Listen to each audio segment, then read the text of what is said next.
Eta, bueno, orain Orozkoko jai giroa utziko dugu atzean, eta, bueno, beste jai giro batean sartuko gara, ze ere apur bat bilakatu da errepikakorra eskualdean, urtero daukagu honelako salapartaren bat. Eta hitz egingo dugu Laudio Goikoa ikastetxeari buruz, zehazki horretarako bi gonbidatu izango ditugu, Matxin Intxausti Laudio Institutuko irakaslea, eta bestetik Jone bat, Laudio Institutuko guraso elkarteko kidea. Eta biekin, hitz egingo dugu berriki borrokarako prestutasuna azaldu dutelako. Orduan, kaixo Matxin, kaixo Jon, esan moduz? Arratsaldeon. Kaixo, arratsaldeon. Bueno, lehenik eta behin hori, azaldu duzue Laudio Institutuko komunitate osoa, goikoa, bekoan, aipatu dezakegu nahi duen moduan, borrokarako prest zaudetela, zergatik borrokarako green hori? Sí. Orain dela, apirilaren amaieran, delegaletxeatik deitu zuten Laudioko Institutoko zuzendariari esanez, Laudio Goikoko eraikuntza itxi behar zutela. Eta hortaz, goian dauden ikasle irakasle guztiak behera joan behar zirela, baina ez guztia. Alde batetik goian, igual azaldu beharrekoa da, dagoela FP bat, estetika eta Iliapainegiko FPA, badago zigelako ikaslea, eta hori, eta jetxi nahi dituztela zigelako guztiak bera, eta FP-koak ez dakigu nora joango diren. Hori da arazo. Horretaz, klaro, beko eraikuntza masifikatuta dagoenek, 800 piku ikasle daude, eta pasaden urtean arazo hau zela eta barrakoi bat jarri zuten. Orduan, ondorioa bazen, ere beste barrakoi gehiago jartzea eta arazo gehiago. Baina, esalduko ditugu. Bai, eta gehitzeagatik baita, zergatik borrokara ez da, nik uste dut eskualde honetan ere garbi ikusi dela, nolabaite, gustatzen ez zaizun neurri bat dagoenean, aukera bakarra antolatzea, nolabaite gutxienez eintzat inplikatuta gauden guztiok batu eta nolabaite protestara jotzea izaten dela biderik egokiena, lortzeko benetan, eskatzen dugun hori, eta orain aurreratuko dizuguna. Eta, bueno, aipatu duzue, daudela hor inkognita handiak, ez? Ez dakizue gertatuko den lanbide heziketako jende horrekin, zigako jendean nora joango den zehazki, eta gero badaude ere beste egoera batzuk, ez dakit honekin harremana duten edo ez, jende bat geratuko dena plazarik gabe, zeintzuk dira neurri horiek eragingo dituzten kalteak eta albo kalteak. Gauza da, zigelako ikasleak 18 direla, matrikulatuta aurten, jetzi behar direla printzipioz hori esan ziguten beko eraikuntzara, baina goian beraiek badituzte eta behar dituzte bere egoeragatik hainbat babes. Badituzte gela desberdinak, badituzte regulatzeko gelak, eta orduan hori beko eraikuntzan ezin da lortu. Esaten dugunako, ez? Badago ikasle asko, ez dago lekuak, beko gelak oso txikiak dira dagoeneko, zatitu da liburutegia, espazioa beko eraikuntzarena bagaude eskatzen 2010-etik. Orduan, hori da, alde batetik, goiko ikasle horiek, zigelakoek, ez dutela izango behar dituzten gauza guztiak eta bere egoera ona izateko behar. Hori, alde batetik. Bestetik, jartzen badute barrakoi gehiago, beheko ikasle horiek patio gutxiago izango dute, masifikatutago egongo gara behar, eta hori ezinezkoa da. Eta beste alde batetik ere, eta segurazki gazten dudala zerbait, badaude bi ikasle, badau alako eszedentzia adinagatik, eskatu daiteken zigelan, maiatza aldera esan ziotela hurrengo urtean ratioak direla eta ezingo direla zikelan egon. Maiatzan, zuk ezin duzu eskatu beste leku bat joateko, beteta daudelako delegalitza. Ume horiek, ikasle horiek, etxean geratu beharko dira urte batez gutxienez. Bere egoeran berezia. Azken finean, zikela ez badakizuen zer den, baina daude behar bereziak dituzten umeak. Batzuk gehiago, beste batzuk gutxiago, baina goian badituzte eguneroko bizitzarako ikasteko modua. Badaukate sukalde bat, badaukate baratza, badaukate gela bat, ohe batekin, armairu batekin ikasteko nola egiten den hori, independentzia hori lortzeko. Ama batzuk kontatu zidaten, bere seme baten katu konkretu bat. Lortu duela, goian egonda, komunera bakarrik joaten. Ez daukalako beldur. Bera badoa komunera, lasai bera bakarrik. Bera jaisten badugu ume hori galduko du. Eta beraien hitzetan, ama eta aiten hitzetan, gauza da, lortuko dutena da medikatzea gehiago. Eta hori ez da. Derregulatuko dute. Niretzat derregulatu hitza da oso garrantzitsua honetan. Nahi dugu ume ikasle horiek behan egotea herri erdialdean? Bai, noski. Baina eraikuntz egokitu batean, duin batean. Guztiokin, bai, baina eske Laudioko beko institutoa bada 18. mendekoa. Horrela da. Horrela da. Eta horiek dira arazo nagusiak komien artean. Laburtuz igual baita, txakeitzeatik, eta sintetizatzea, bi arazo daude, zuk aipatu dituzun bi ikasle horiena nolabait izan daiteke borroka edo beste, baina oal komunikabetan da entzun ditugun Laudio Goikoaren itxiraren kontu hori dator, esan dakoa, eskatu duelako Eusko Jaurlaritzak bera izteko arrazoi batzuk ikusi dituelako, beraz, horko nolabaiteko ikasleak berkokatu beharra daude, eta hasiera batean mintzet, Eusko Jaurlaritzaren edo Hezkuntza Delegaritzaren hasierako proposamena izan da, zigela, 18 ikasle horiek, Laudiobeko institutora jeiztera, bertan modulo edo barrakoi bat jarriz, eta bertan beraien jarduna eginez. Baina, jonek ondo aipatu duen bezala, FP-koak ere tartean badaude, horientzako oraingoz ez dago atera biderik, eta orain ikusiko esango duen bezala ere, ez gara ados, eta jonek ondo azaldu duen bezala ez gaude ados, ez zigela beko institutura ekartzearekin, aipatu dugun bezala, behar konkretua dituztelako zigelako ikasleak, eta institutoan behar horiek ez liatezkeelako asetuko, eta bestalde ja dagoeneko badagoelako horrelako masifikazioa, badagoelako arazoa badagoelako espazio faltagatik, eta honek nolabait areagotuko lukelako arazo hori. Bai, FP-koek barkatu, eske FP-koekin badago ez ditugu hasten. Gauza da, delegaritzak astu dituela. Lasai egon, berkokatuko ditugu, ekainan gaude ia, eta ez dakiten non egingo duten hurrengo ikasturtea. Matrikulazio epea zabaldu zenean eman zuten berri hau, beraz, ziurazki jende asko, nik ez nuke nire seme alabak matrikulatuko itxiko duten leku batera. Orduan, FP-koek dira daude, horiek bai daudela limboan ere, eta ez ditugu ahaztu nahi.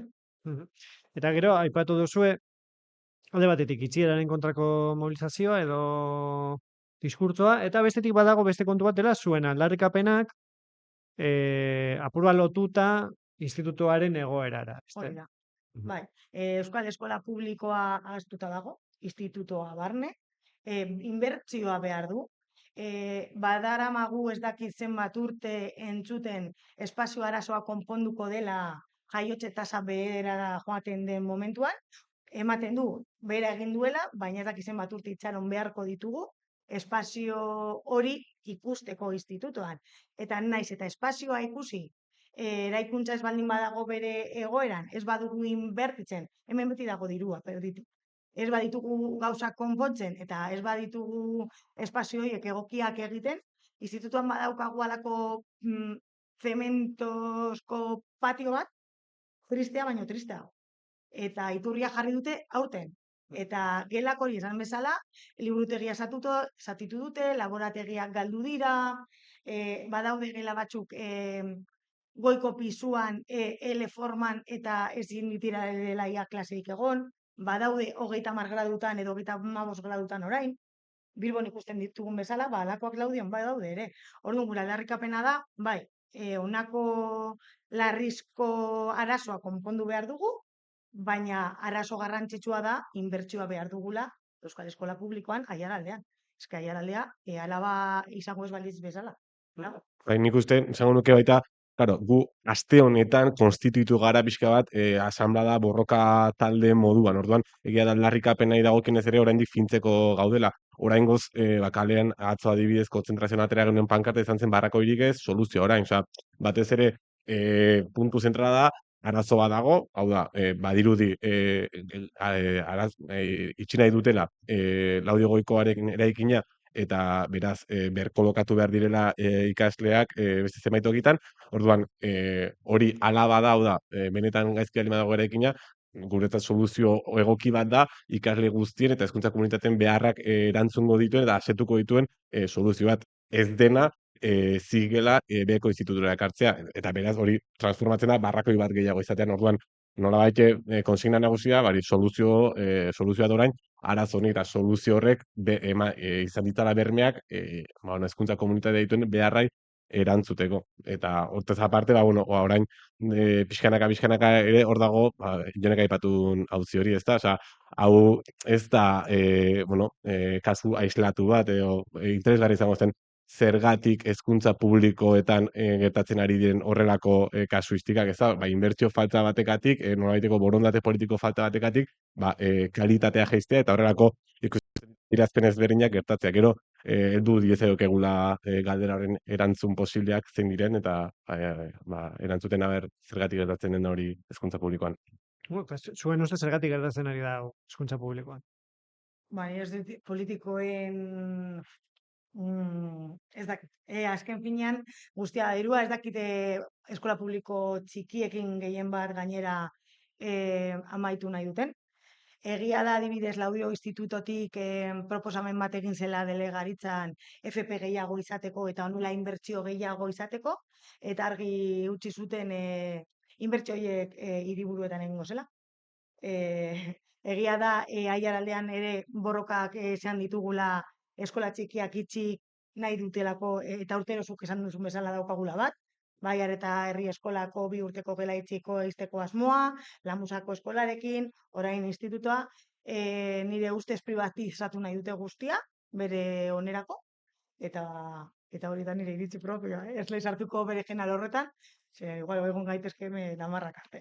Egia da, meloi handi bat dela, eta aipatu dugun talde horretan, konstituitu berrien talde horretan, oraindik ez dagoela irakurketa properi, baina iritzia emate aldera ere, nik bat egiten dut Jonerekin, eta nik uste dut, ez dakit gobernu honek, eta mundu mailan ikusten ditugun gobernu guztiek, nolabaiteko hezkuntza eredu bat planteatzen dute, ezta? Eta hezkuntza eredu horrek pixka bat planteatzen duena da, nolabaiteko hiru mailako hezkuntzak eskaintzea, eliteari eta gure jauntxo hauen seme-alabak eskola francés, elitezko eskola bat eskaintzen da gizarteko sektore oso zehatz bati, eta hortaz aparte dago, nolabaiteko itunpekoaren beste eredua, ezta? Pixka bat, errenta gehiago daukan gizarteko jendarte horrek, aukera dauka, nolabait beste hezkuntza eredu baterako sarbidea ematen da itunpekoarekin, eta bukatzeko egongo litzateke pixka bat hezkuntza publikoa, ezta? Nolabait horrelako errenta ez duten jendarte batei bideratzen zaion hezkuntza bat. Nik uste dut, gaur egungo gobernuetatik apostu egiten dela horrelako hezkuntza eredu batera, eta ikusten ari gara, nola zea publikoa, ikastetxe publikoa geratzen ari den, presupuestoa badago, baina hor datuak analizatzerako orduan eta hor asko tranpeatzen da, ezta? Eta sakon ikusten baitugu presupuesto nola bideratzen diren, egia da hor dagoela opakotasun handi bat, diru hori nola joaten den, eta hori oso zaila da ikertzea, eta ikustea besterik ez dago, gaur egun gure ikastetxeetan ere nola dirua bideratu duten kamera jartzera, mikrofonoa jartzera, edo horrelako pantalla digital bat jartzera. Eta benetan ikusten dugu beste zenbait alor horrelako hutsune bat daudela, eta alor horiek huts ikusten dira. Orduan pixka bat hori traketsa zaluta horra. Aipatu duzu, ez da lehen aldia, eta hainbat borroka egon dira hezkuntza publikoaren alde, eta beti, hor nolabait, bitartekaria izan duten da, ordezkaritza. Oker ez bagaude, gaur bertan, bilera bat egon da, asko aldatu daiteke egoera bilera, oraindik ez dakigu ez, ze esan duten, asko aldatu daiteke zuen borroka, edo... Aldatu daiteke gure borroka, lehen esan bezala, nik uste 2 iturri ditugula, bata da larrizko egoera hau konpontzea, Laudio goiko aiztearen eta zikelaren aldatzea eta FPko ikasleen aldatzea konpontzea, hori da larrizkoa, eta gero badaude gauzak garrantzitsuak. Borrokan hasi gara, eta jarraituko dugu borrokan inbertsioaren alde. Orduan, espero dut, ni optimistea naiz, eta espero dut gaurko bilera eta gero, adostasun batera delegaritzak eta udalak heltzea. Egia da, lehengo egunean hogegen egon ginela Aintzane Arrezerekin bilduta, eta nire ustez eta nire hitzetan, uste dut improvisazio hutsa egiten ari direla. Eta nik espero dut gaurko bilera eta gero, berri onak komien artean beti izatea, eta konponbide bat topatzea larrizko egoera honi. Baina, esan beharko dugu, borroka ez dela gelditu. Hasi gara, makina jarri dira martxan, eta ez dugu amaituko. Behar dugu, Laudioko instituto eta eskola publiko guztien berrikuntza, inbertsioa, dirua, gogoa, lana, behar dira gauza asko. Euskal Eskola Publikoa, ez, baina bakarrik egiteko dut polikiroldegia Laudion. Ahaztuta dago. Goiko, iakuriko igerilekuak. Gauza publiko guztiak ahaztuta daude. Zergatik, ez dut ulertzen. Borrokasi da. Bakarrik esan dezaket hori. Bai, nik esango nuke baita, gaurko bileraren ondoren bi egoera daude. Alde batetik, ebatzi beharko dute beraien artean, aber benetan eraikina ixteko baldintzak betetzen dituen edo ez. Nolabait horri ematen zen erantzunenen arabera frente ezberdinak irekitzen dira. Ikusten badute azken batean, eraikina azkenean ondo dagoela eta nolabaiteko borondate bat dagoela, dauden hutsune horiek diruz inbertsio bitartez eta obra bitartez soluzionatzeko, hemen arazo konkretu hau ebatziko litzateke, hau da, berkokapen horren beharrik ez litzateke egongo, eta denak jarraituko luke aurreko kurtso betik nahiz. Eta, berak epatu dituen bezala beste hutsune pila bat egon.